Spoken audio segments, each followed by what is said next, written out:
কনফারেন্সে প্রেস কনফারেন্সে সমস্ত সাংবাদিক বন্ধুদেরকে আমরা স্বাগত জানাচ্ছি। আপনারা জানেন যে পশ্চিমবঙ্গের বুকে একদম প্রথম বলতে গেলে সমস্ত স্তরের কর্মচারীদেরকে ঐক্যবদ্ধ করে সমস্ত দল রাজনীতির ছোঁয়া চেরিয়ে ঐক্যবদ্ধ আন্দোলন প্রতিষ্ঠার ক্ষেত্রে সংগ্রামী যৌথ মঞ্চ যে নজির সৃষ্টি করেছিল এবং একের পর এক আন্দোলন দিয়ে পশ্চিমবঙ্গের বুকে একটা ধারাবাহিকতা প্রদর্শন করে গেছে, সেই লড়াইয়েরই স্বীকৃতি স্বরূপ আজকে বিধানসভাতে বাজেট পেশে আমাদের যে দাবিগুলো ছিল, যেমন ধরুন অস্থায়ী কর্মচারীদের বিষয়। আমরা জানি যে সমস্ত স্তরের অস্থায়ী কর্মচারীদেরকে স্বার্থ রক্ষা করা যায়নি, যাদেরকে যায়নি তাদেরকে নিয়ে আমরা আলাদা করে সরকারের দৃষ্টি আকর্ষণ করার চেষ্টা করব এবং আশা করি সেগুলো সমাধান হবে। সকলে হয়তো খুশিও হতেও পারেননি তাতে, সেগুলোকে নিয়ে সরকারের সাথে আলোচনা হবে, কথা হবে। শূন্য পদে নিয়োগের যে বিষয়টা, আমরাই হয়তো প্রথম পশ্চিমবঙ্গের বুকে এইভাবে মানুষকে সচেতন করেছিলাম যে 6 লক্ষ শূন্য পদ আছে, সেখানে নিয়োগ না হলে পরে রাজ্যটা বৃদ্ধাশ্রম হয়ে পড়ছে। সেই জায়গা থেকে 50,000 নিয়োগের ঘোষণা হয়েছে। মুখ্যমন্ত্রী আমাদেরকে বলেও ছিলেন যে 50,000 স্থায়ী নিয়োগ করা হবে, স্থায়ী পদে, এবং সেই নিয়োগের ক্ষেত্রে কোনো রকম কোনো দুর্নীতি যাতে না ঘটে আমরা সেটা দেখব। কর্মচারীদের বকেয়া মহার্ঘ ভাতা 42% বকেয়া ছিল বর্তমান রূপার। যদি সেভাবে ধরতে যেতে হয় তাহলে 1/1/2016 থেকে এখনো পর্যন্ত, আর যদি অ্যাকচুয়াল এফেক্ট ধরেন তাহলে 1/1/2020 থেকে এই যে 6 বছর, এই 6 বছরে বহু লড়াই করার পরে বর্তমান ডিএর 18% আমরা আদায় করতে পেরেছিলাম। তারপরে লড়াই, বহু প্রতিহিংসা, সমস্ত কিছুকে অতিক্রম করে গিয়ে একটা নতুন সরকারের বদল, এবং একটা নতুন সরকারের আশা। সেই সরকারের যিনি মুখ্যমন্ত্রী হলেন, ঘটনাক্রমে তিনি বারবার আমাদের আন্দোলনের পাশে থেকেছেন, প্রায় প্রত্যেকটা আন্দোলনের পাশে থেকেছেন। যে কথা তিনি দিয়েছিলেন, আমরা সংগ্রামী যৌথ মঞ্চ ভোটের পূর্বে আমাদের দাবি দাওয়া নিয়ে প্রত্যেকটা রাজনৈতিক দলের কাছে গিয়েছিলাম যে আমাদের এই দাবি দাওয়া, সেগুলোকে পূর্ণ করার বিষয়ে আপনাদের দৃষ্টিভঙ্গি জানান। তার মধ্যে এখন যারা শাসক দলে আছেন তারা একাধিক বৈঠক করেছেন এবং বলেছেন যে আমরা আমাদের সংকল্পপত্রে আপনাদের স্থান দেওয়া শুধু নয়, আমাদের সমস্ত স্তরের মানুষজন ওপেন মিডিয়াতে কথা বলবেন, জনসভাতে বলবেন, এবং আমরা ক্ষমতায় এলে আমরা আপনাদের দাবির পূর্ণতা দেব, শুধু সরকারটাকে বদলান। আমরা সর্বস্ব পণ করে একটা স্বৈরাচারী সরকারের পতন ঘটিয়েছি।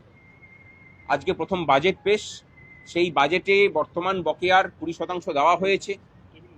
মুখ্যমন্ত্রী বলেছেন আজকে প্রেস কনফারেন্স করে যে বাকিটাও আমরা মিটিয়ে দেবো, আমাদেরকে সময় দিন, আমাদেরকে কোঅপারেট করুন। প্রচুর দুর্নীতি হয়েছে, সেই দুর্নীতি, প্রাতিষ্ঠানিক দুর্নীতি কথাটাও সংগ্রামী যৌথ মঞ্চই প্রথম বলে, এবং এই প্রাতিষ্ঠানিক দুর্নীতির বিরুদ্ধে বিগত 4 বছর ধরে লড়ে যাচ্ছে। 4 তারিখের পর সেই লড়াই আরো তীব্র হয়েছে। মুখ্যমন্ত্রী এই লড়াইয়েও আমাদের সহযোগিতা চেয়েছেন, আমরা করতে প্রস্তুত। আমরা চাই পশ্চিমবঙ্গবাসী সরকারি ডিপার্টমেন্ট থেকে সমস্ত ধরনের দুর্নীতির মুক্ত একটা পরিষেবা পাক। আমরা ভরসা রাখছি মুখ্যমন্ত্রীর প্রতি, এবং তার সাথে রাজ্যবাসীকে এটা দেখানোর যে প্রতিপক্ষ বা সরকার যতই প্রবল প্রতাপান্বিত হোক না কেন, মানুষ যদি নিজেদের অধিকার সচেতন হয় এবং সেই সচেতনতার পূরণের জন্য যদি লক্ষ্যকে স্থির করতে পারে, দল রাজনীতির সাহায্য না নিয়েও সেই লড়াইয়ে যে জয়লাভ করা যায়, আজকের এই যে দিন, সেই দিন তারই সাক্ষ্য বহন করছে।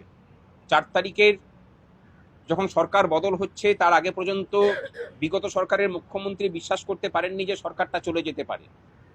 আমরা জানতাম যে সরকারটা থাকবে না।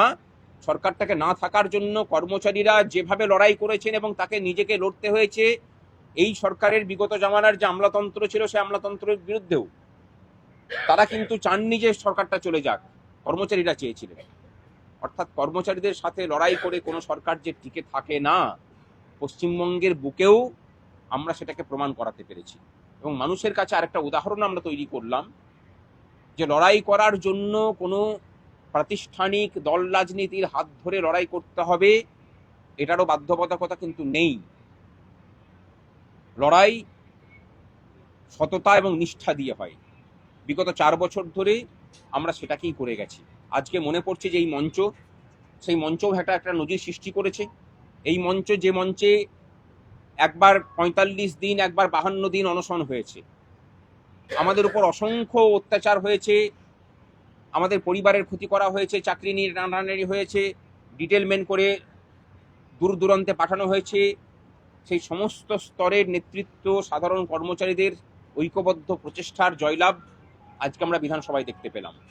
আমরা বিধানসভায় আরো একটা ইতিহাস তৈরি হতে দেখলাম, যখন ক্ষমতার অলিন্দ থেকে একটা সময় শাসক যেখানে ঘেউ ঘেউ করবেন না বলেছিলেন, সেই জায়গা থেকে বিধানসভায় দাঁড়িয়ে অর্থমন্ত্রী যখন বললেন যে আমরা এই রাজ্যের শিক্ষক কর্মচারীদের যে লড়াই, সেই লড়াইকে আমরা স্মরণ করছি কৃতজ্ঞ চিত্তে। আমার মনে পড়ছিল সেই দিনটার কথা, যেদিন এই রাজ্যেই একজন প্রখ্যাত মানুষ, জগৎজয়ী মানুষ, অন্যায়ের বিরুদ্ধে প্রতিবাদ করার জন্য একটা চরিত্রকে সৃষ্টি করেছিলেন। সেই চরিত্রের নাম উদয়ন পণ্ডিত। এই যুগের কর্মচারী শিক্ষকরা বাস্তবের উদয়ন পণ্ডিতের ভূমিকা পালন করতে পেরেছেন এবং ক্ষমতার ভিতর থেকে তার স্বীকৃতিও পেয়েছি। আমরা বলছি যে প্রাতিষ্ঠানিক দুর্নীতির বিরুদ্ধে যে লড়াই, সে লড়াই চলুক, সরকারের সাথে সহযোগিতা করতে চাই, কিন্তু একটাই শর্ত, সেই লড়াইয়ে কোনো রকম কোনো পক্ষপাত বিচার, ভালো খারাপের বিচার কিন্তু আমরা করব না। যিনি দুর্নীতিগ্রস্ত তার বিরুদ্ধে কঠোরভাবে লড়াইয়ে সংগ্রামী যৌথ মঞ্চ অবতীর্ণ হয়েছে এবং সেই লড়াই চালিয়ে যাবে। আপনাদের যদি কোনো জিজ্ঞাসা থাকে, আমাদের মিড ডে মিলের কর্মী, তাদেরও ১,০০০ টাকা করে বাড়ানো হয়েছে, যদিও আমার মনে হয় না সেটা খুব বেশি কিছু। আজকের দিনে দাঁড়িয়ে মিনিমাম ওয়েজ যেটা, সেই জায়গায় দাঁড়িয়ে সেটা আরও বৃদ্ধি হওয়া উচিত ছিল। আর আমরা অত্যন্ত খুশি যে মিড ডে মিলের বরাদ্দ বৃদ্ধি হয়েছে, ছাত্রপিছু যে বরাদ্দ, সেই বরাদ্দ বৃদ্ধি হয়েছে। এটা কিন্তু অত্যন্ত প্রয়োজন ছিল।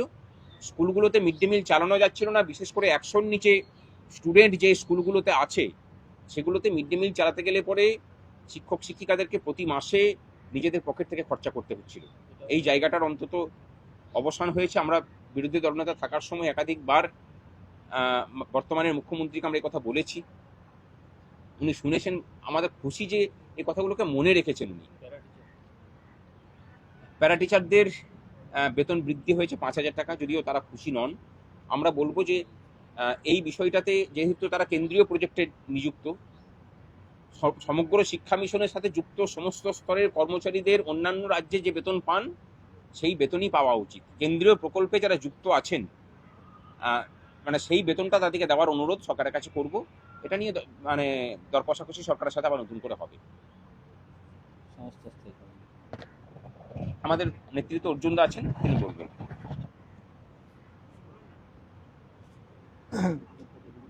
সংগ্রামী যৌথ মঞ্চ তার ৪ বছরের নজিরবিহীন লড়াইয়ের মধ্যে দিয়ে দেখিয়ে দিল যে দলমত নির্বিশেষে সরকারি কর্মচারী শিক্ষকদের ঐক্য শেষ অবধি জয়যুক্ত হয়। ২০% এটা একটা বড় অঙ্ক নিঃসন্দেহে। তবে সেটা অক্টোবর না হয়ে জুলাই থেকে হলেই হয়তোবা আমরা আরও বেশি খুশি হতাম।